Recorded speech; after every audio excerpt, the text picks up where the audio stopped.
Hey guys, it's Gamer and I'm back with another video, and today we're going to be talking about iOS 13. So this was just announced a few days ago, and I wanted to kind of give it a couple days to kind of just sit, let me kind of read all about it, and then talk about it. Now, I haven't done a video like this in a while where I kind of just talk about a certain, just top 5 features or something like that. I usually don't do that, but for this one, I thought it would be just a good thing to note because there are some interesting things in here, both good and bad, for just iOS gaming in general. So let's go ahead and get into the top 5 features, and then we'll talk about some of the bad stuff. So, number 1, dark mode. I, for one, love dark mode. It just makes all your kind of UI dark. It could even save battery. Seeing as some of the Apple devices are OLED, displays, you can sometimes get true black where the pixels actually turn off instead of kind of just like dim. So you will be saving some battery there, which is good. Aside from that, I mean, every single app that they have, stock app as well as they put it in the SDK, so any developers can put sort of dark mode in their specific app. Some apps already do have that kind of thing, like Twitter, for instance, has some sort of dark mode. Discord, of course. Light mode on Discord is terrible.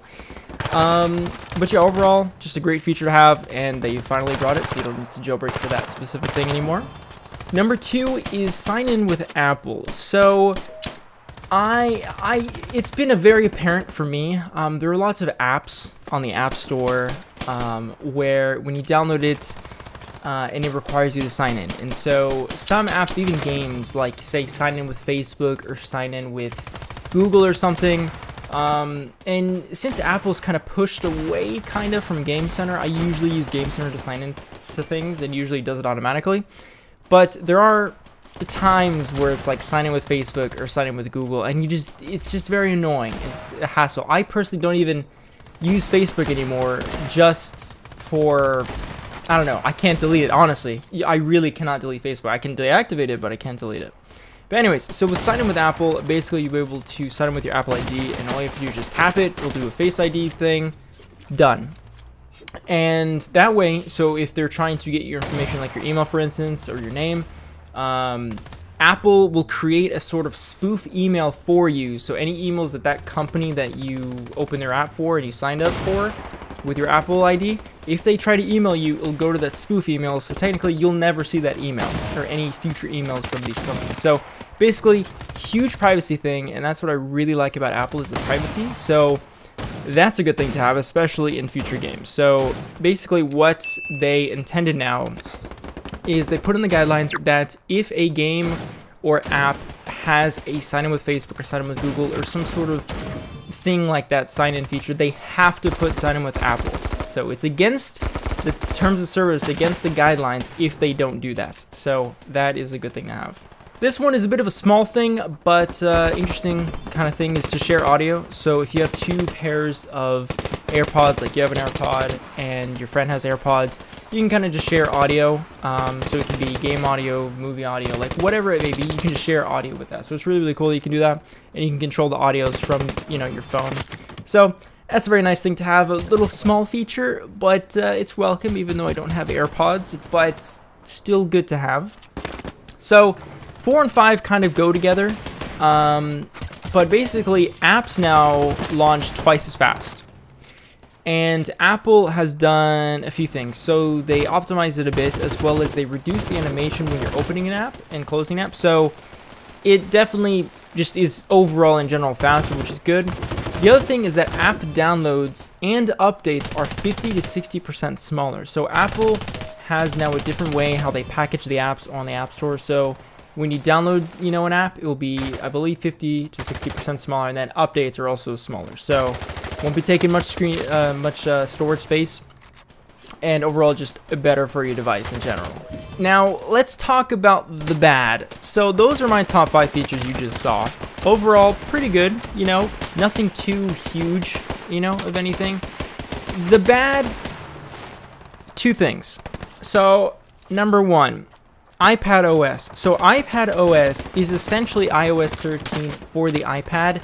Apple is kind of splitting it away from the kind of bigger iPhone, you know, thing that everyone's saying that iPad has been, which in some cases it really is. But iPad OS, they're trying to move away from that. And honestly, it was just really underwhelming for me. I think iPad OS is just for people that just like want to use the iPad as a computer. And the fact is that like the Files app is now more in tune with like a computer, so it's more detailed and everything, and you can download stuff on Safari now and put it on there. iPad OS lets you multitask more, so the multi-window support, and that's basically it. Literally, that's it. I mean, yeah, you get the more icons on your screen and then like the widgets on the screen as well, but like honestly, that's really it. It's literally that, and then whatever iOS 13 has as well with dark mode and all that stuff. But it's honestly very underwhelming for me. I mean, honestly, I didn't know what to expect, but there you have it. But there is something that came with that is very frustrating. So there is now controller and mouse support, or I guess a more enhanced controller support as well as mouse support now. So control support, as in PlayStation 4 and Xbox One controllers, are now able to use on the iPad or iPhone. All you gotta do is just connect it, and then it'll work on any game you launch that supports controllers. So that's not too bad. There are people that hate people that use controllers. It's like, I don't know, it's just a thing in the community. I personally will say, as I've always said, controllers are not that big of a deal for me, because I personally think that touch controls are the way to go. Like, the game is meant for touch controls. Like, if you don't get good with that, I mean, if you're more comfortable with controller, that's fine. But for me, I've always told people, practice using the touch controls. Try not to use a controller. It may feel nice with the physical buttons, but the point is to use the touch controls and really get used to it. And as you guys have seen in my videos, you can be good without a controller. I don't use a controller in any gameplay or any game that I play on my iPad. So there's that. Now the other thing is mouse support, and this is frustrating. Now this isn't kind of a kind of, how should I say it, a kind of feature that can be done like a controller. You have to physically go to your accessibility settings, and those are kind of like the hidden things settings, and that's where you can do like invert colors or assistive touch. So when you activate assistive touch, you can activate the mouse feature, and you can either do wired or wireless mouse and plug it in, and then it acts as this kind of black circle which you can move around with the mouse, and it looks like it works really well. Now, my main concern about this is that since it is an iOS 13, it's a little frustrating, because I'm not sure, honestly, 100%, if game developers are able to access this feature. It's in the accessibility, so I don't know.